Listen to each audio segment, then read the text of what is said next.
Hi everyone, welcome back to Poetology. I'd like to present 4 dark academia novels that I've read over the spring and summer and make some more recommendations of other books that are related to this theme.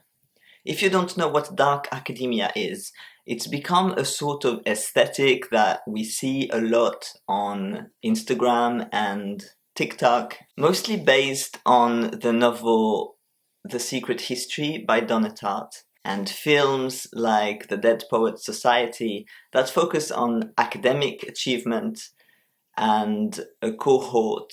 I feel like I'm a little too old to explain to you exactly what the dark academia aesthetic is, but I will link a video by someone else in the description below if you want to look into it. What I'm interested in is talking about books that are related to that, starting with this one, which has inspired many others. The Secret History by Danne was written in the 90s. The setting is Hampton College in the 80s, and the college is based on the place in Vermont where Danne used to be a student herself. Basically, the main protagonist is less privileged than the other students in the class, and this class is very exclusive and led by an eccentric professor who decides himself who he wants to enroll in the class. The student has to prove himself in order to be integrated, and then starts making friends with the other students who come from very different backgrounds.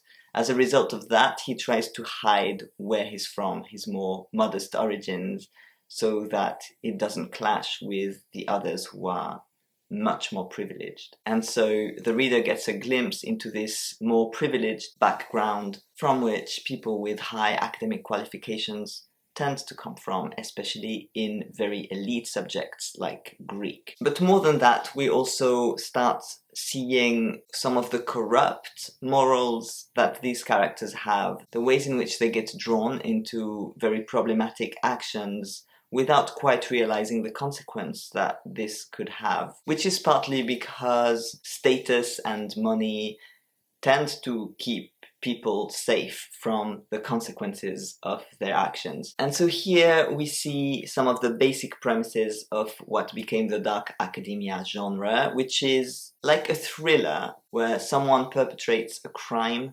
someone is killed, and there is an investigation, but we know more than the investigators do. We have more information from the start, and the setting and some of the themes of the novels are centered around knowledge, the pursuit of knowledge, and trying to break into an elite educational institution. And in all of these novels, you cannot make it into that context without compromising your morals and becoming involved in some shady actions or activities on the side. The second novel I will tell you about is If We Were Villains by M.L. Rio.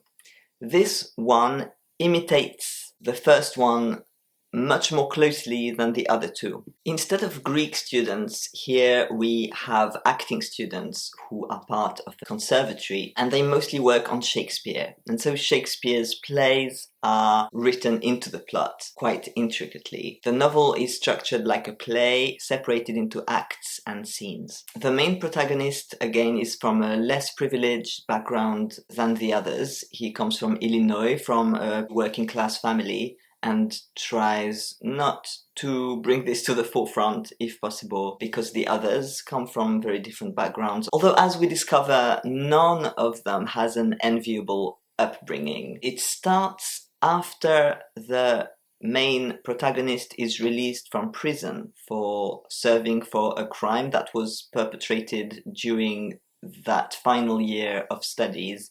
But it's unclear whether that character is the one who is actually responsible for the crime. And so he tells the whole story again to the detective who has now retired and is curious to know what actually happened. So there's a bit of a self-sacrificial element in that protagonist who decided to serve to protect others. This one also talks about violence and people who become violent and the limit between acting and reality, which becomes totally blurred in this narrative. Overall, the novel was well written, but there were some weaknesses sometimes, I thought, in the writing, like the fact that the characters speak in Shakespearean lines all the time is not entirely believable, even though obviously they would have memorized those lines. I'm not sure it would be that easy to talk like that in Shakespearean language back and forth. I could be wrong. So there are places where I wasn't entirely convinced, but overall I thought it was a pretty solid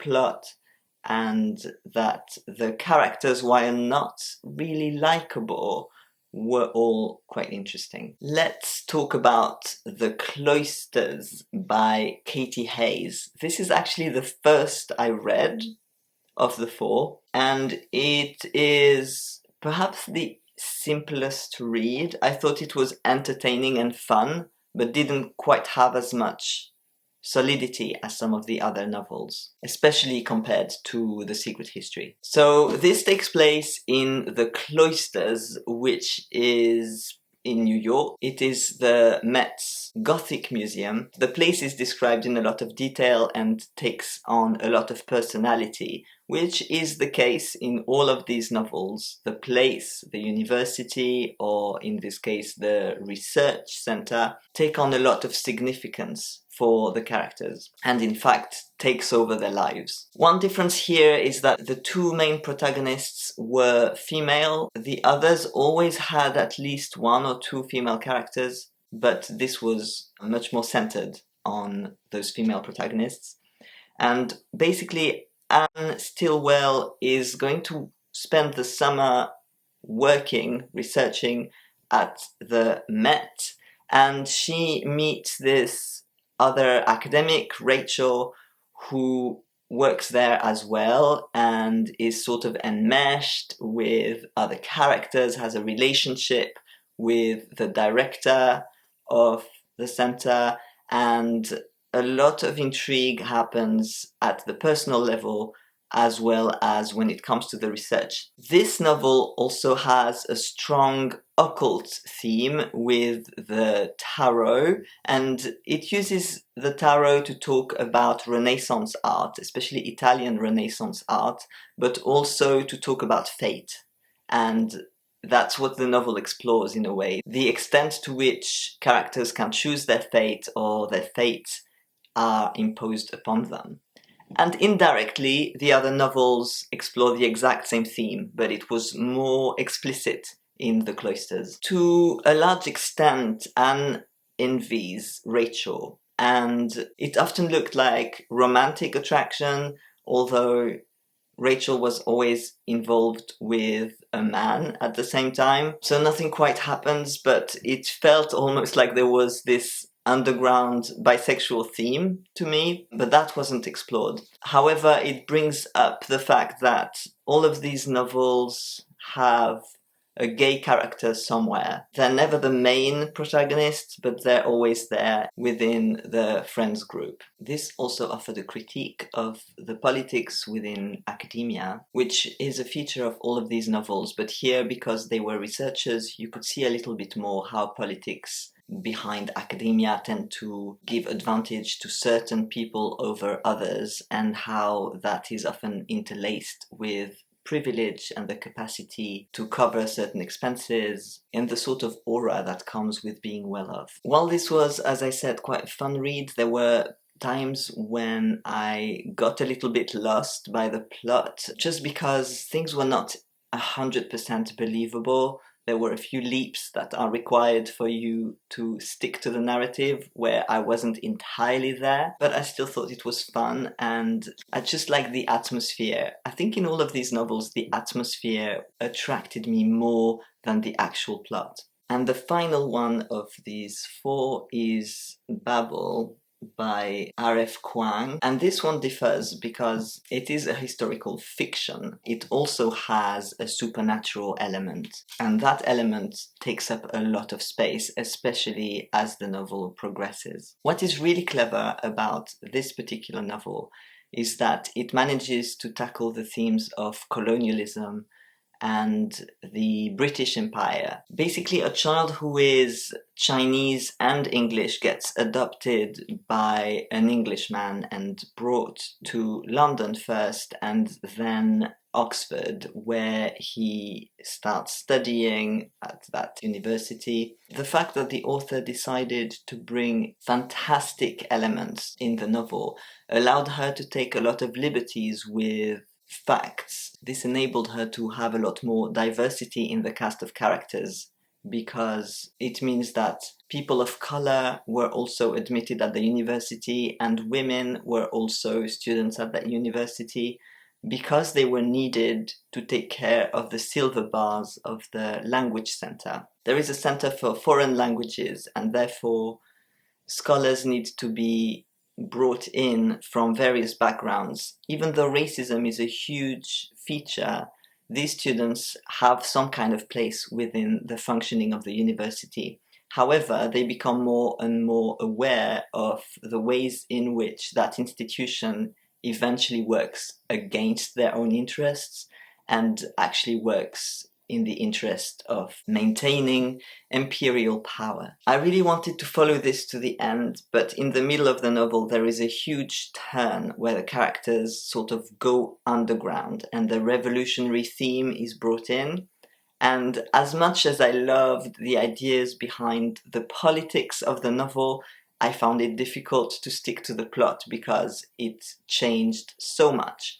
And I read the entire novel, and I'm glad I did, but I did prefer the first half, where the themes were a bit more subtle and not as outright and a little chaotic the way that they became towards the end. I think overall it's an admirable novel and definitely worth reading. I just wished I had found it a bit more coherent. Overall, maybe that's my main critique of some of the novels, is when themes aren't so subtle and they become a little bit in your face, and that is a little grinding.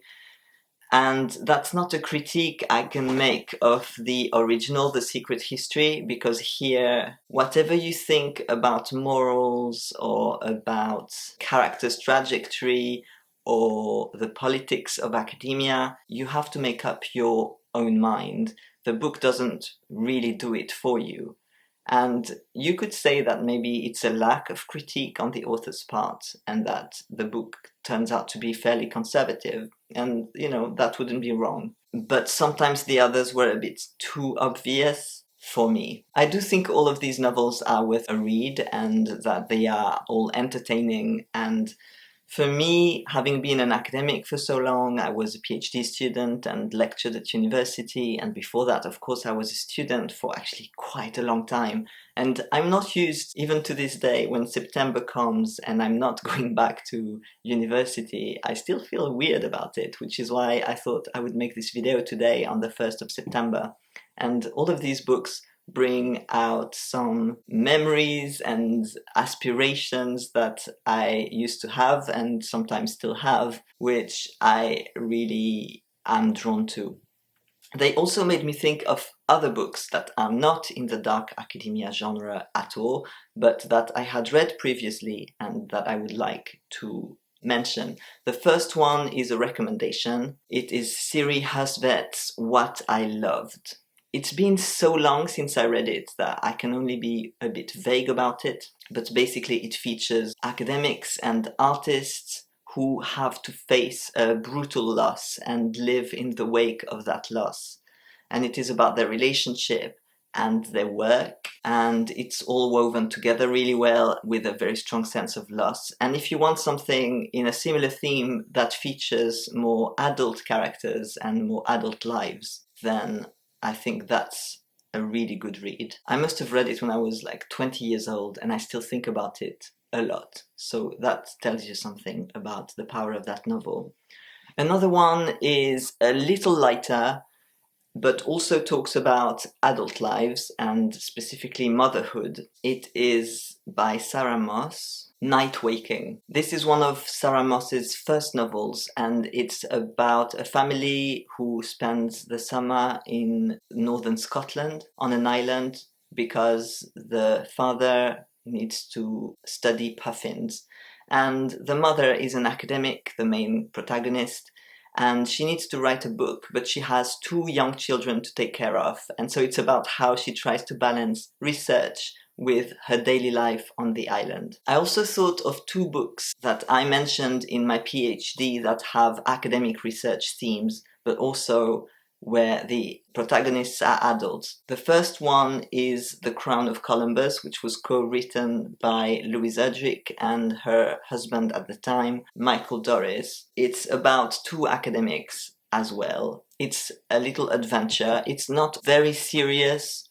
It's not very believable. It may be hard to find as well. But one feature of that novel is that the 2 authors wrote it together, and each one wrote a different character's perspective. And so you go back and forth between their perspectives. It's another novel that weaves research into daily life, or rather, where research disrupts lives and bring them some kind of adventure. The last one I will mention is the translation of Dr. Apelles by David Treuer. It's a researcher who is translating a manuscript from a Native American language, Ojibwe, and the story that he is reading and his own life starts interweaving in surprising ways. So if you are interested in dark academic novels but you'd like to explore something different where there are more adult protagonists and different themes, these 4 novels are the ones that came to mind. If you know other novels that talk about research and have a narrative around research, please let me know in the comments, because I'd be interested in looking into them. And let me know if any of these titles speak to you. I hope you enjoyed this video, and I will see you again very soon in the next one.